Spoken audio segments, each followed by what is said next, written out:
Hello दोस्तों, स्वागत है आपका लर्न हब यूट्यूब चैनल में। अगर आप स्टूडेंट हैं और पढ़ाई करते हैं तो अभी इस चैनल को सब्सक्राइब करें। मेरा नाम है रोहित गुप्ता और ये कोर्स चल रहा है cutting process and machining tools का। तो इस कोर्स में आज लेक्चर नंबर 2 है। तो लेक्चर नंबर 1 में मैंने आपको मेटल कटिंग के इंट्रोडक्शन और उसमें यूज़ होने वाले इनपुट पैरामीटर्स के बारे में बताया था। मैंने आपको पहले लेक्चर में अच्छे से बताया था कि मेटल कटिंग क्या होती है, कैसे होती है और क्यों कहते हैं, और उसको करने के लिए क्या क्या इनपुट पैरामीटर्स और क्या क्या पैरामीटर्स का हमें ज़रूरत पड़ती है और क्या क्या चीज़ हमें एनालिसिस करना है। तो उसके बाद आज हम लोग पढ़ेंगे मैकेनिक्स ऑफ कटिंग में कि जब किसी भी मटेरियल की कटिंग होती है तो उसमें टर्मिनोलॉजी होती है कुछ, मतलब कि किस पोर्शन को क्या बोलते हैं और उसको किस चीज़ से रिप्रेजेंट करते हैं। ये चीज़ हम लोग आज देखेंगे मैकेनिक्स ऑफ कटिंग में। ये चीज़ क्यों देखेंगे? क्योंकि इस पूरे कोर्स में आगे आपको बहुत सारे टर्म आएंगे, तो उन टर्म्स को यूज़ करने से पहले हम उन टर्म्स को जान लेते हैं कि वो टर्म्स कहाँ से आए हैं और कैसे इस मेटल कटिंग में यूज हो रहे हैं। तो जब कटिंग होती है तो टूल्स पर कुछ फोर्स भी अप्लाई होते हैं, तो उन फोर्स का भी एनालिसिस टूल्स पर किया जाता है। तो वो फोर्स भी हम लोग देख लेंगे आज कि कौन कौन से फोर्स टूल पर अप्लाई होते हैं और उसको किस चीज़ से रिप्रेजेंट करते हैं। और हम लोग इससे रिलेटेड, कटिंग से रिलेटेड एक छोटा सा न्यूमेरिकल भी देखेंगे जिसमें आपको कुछ इससे रिलेटेड इस बेसिक्स फार्मूलेस पता चल जाएंगे। तो चलिए स्टार्ट करते हैं मैकेनिक्स ऑफ मेटल कटिंग से।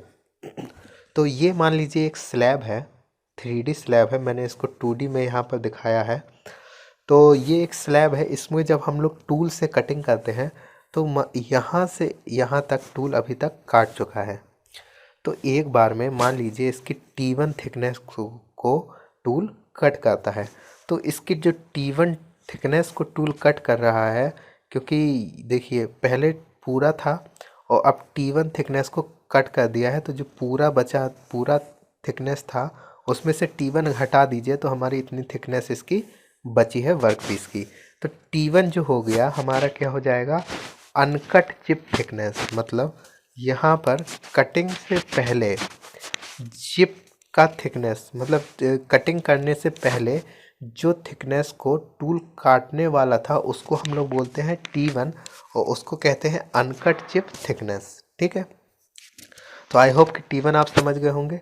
और T2 बोलते हैं कि उतने थिकनेस के वर्कपीस को काटने के बाद जो चिप निकल रही है, देखिए यहाँ पे हम लोग इसको काट रहे हैं तो यहाँ पे एक चिप निकल रही है, ये चिप है। तो इस चिप की कटिंग के बाद चिप की थिकनेस क्या है उसको हम लोग डिनोट करते हैं T2 से। तो वो हो जाएगी कट चिप थिकनेस या चिप थिकनेस, आप केवल उसको बोल सकते हैं। तो T1 हो गया अनकट चिप थिकनेस और T2 हो गया चिप थिकनेस।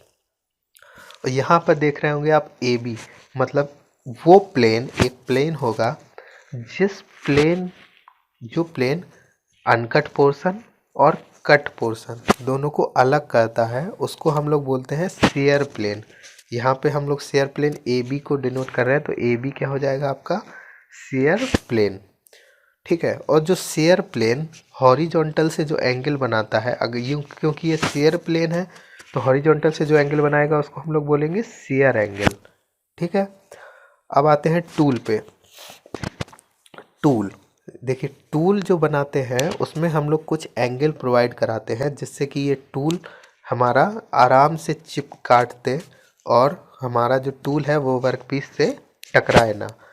तो जब हमारा जो टूल है वो हॉरिजॉन्टल से जो एंगल बनाता, सॉरी वर्टिकल से जो एंगल बनाता है उसको हम लोग बोलते हैं रेक एंगल। क्या बोलते हैं? Rake angle. और हमारा यही टूल जो हॉरिजॉन्टल से एंगल बनाता है उसको हम लोग बोलते हैं क्लियरेंस एंगल, जिसको हम लोग डिनोट करते हैं थीटा से। तो ये रेक एंगल क्यों बनाते हैं? क्योंकि ये जो चिप हमारी निकल रही है वो आराम से फ्लो हो जाए। अगर ये टूल मान लीजिए यहाँ तक होता तो ये चिप और टूल आपस में चिपक जाते, लेकिन अब टूल हमारा ऐसा है तो ये चिप आराम से फ्लो हो जाएगा, कोई दिक्कत नहीं करेगा। और अगर टूल्स हमारा ऐसा होता तो हमारा जो टूल, जब हम इसको ऐसे ले जाते हैं तो ये टूल और वर्कपीस आपस में कांटेक्ट हो जाता, तो हमारा कटिंग नहीं हो पाता है। तो इसका कांटेक्ट ना हो पाए इसलिए हम लोग क्लियरेंस एंगल या थीटा देते हैं, क्लियरेंस एंगल या रिलीफ एंगल देते हैं। ठीक है, आई होप कि आप सभी लोग इस टर्मिनोलॉजी को समझ गए होंगे। ये टर्मिनोलॉजी बहुत ज़रूरी है, आगे पूरे कोर्स में हमेशा ज़रूरत पड़ती रहेगी इन सब टर्मिनोलॉजी की। तो आप इन सबको याद कर लीजिए कि कहाँ कौन सी टर्मिनोलॉजी होती है। ये T1 है uncut chip thickness, T2 shear plane, ये हो गया शेयर एंगल, ये हो गया रेक एंगल और ये हो गया क्लियरेंस एंगल। ओके, देखिए अब आती है बात टूल की। जब हमारा टर्निंग ऑपरेशन करता है कोई single point cutting tool, turning operation क्या होता है, मान लीजिए ये एक आपका सिलेंडर है। सिलेंडर पहले मान लीजिए ऐसा सिलेंडर था, ठीक है। अब ये टूल यहाँ से आपका ये टूल है, अब ये टूल कट करता जा रहा है, तो ये जब कट करेगा तो फाइनली आपका सिलेंडर ऐसा बन जाएगा। मतलब इतने पोर्शन को इस टूल ने कट कर दिया और ये टूल ये रोटेट हो रहा है, ये वर्क पीस जब ये रोटेट हो रहा है और इस टूल से इतना कट हो जाएगा तो फाइनली हमें ऐसा मिल जाएगा। तो ये कहलाएगा टर्निंग ऑपरेशन। तो जब टर्निंग ऑपरेशन में जो कटिंग टूल होता है उसमें 3 फोर्सेस लगते हैं। तो पहला फोर्सेस होता है रेडियल फोर्स, दूसरा होता है फीड फोर्स और तीसरा होता है कटिंग फोर्स और चौथा होता है थ्रस्ट फोर्स। तो ये आपको याद रखना है, रेडियल फोर्स और फीड फोर्स। रेडियल फोर्स होता है Fr और फीड फोर्स होता है Ff, दोनों परपेंडिकुलर होते हैं। तो जब दोनों परपेंडिकुलर होते हैं तो इन दोनों का जो रिजल्टेंट होता है उसको हम लोग थ्रस्ट फोर्स कहते हैं, Ft। तो अगर Fr और Ff का रिजल्टेंट Ft है तो Ft क्या हो जाएगा, √Fr² प्लस Ff²। और जो थ्रस्ट फोर्स और कटिंग फोर्स भी Fr, Ff और Ft तीनों के परपेंडिकुलर होता है। तो किस डायरेक्शन में होगा, नीचे की डायरेक्शन में। तो जो Fc और Ft का रिजल्टेंट होता है उसको हम लोग फाइनली रिजल्टेंट फोर्स कहते हैं, टूल पे लगने वाला रिजल्टेंट फोर्स।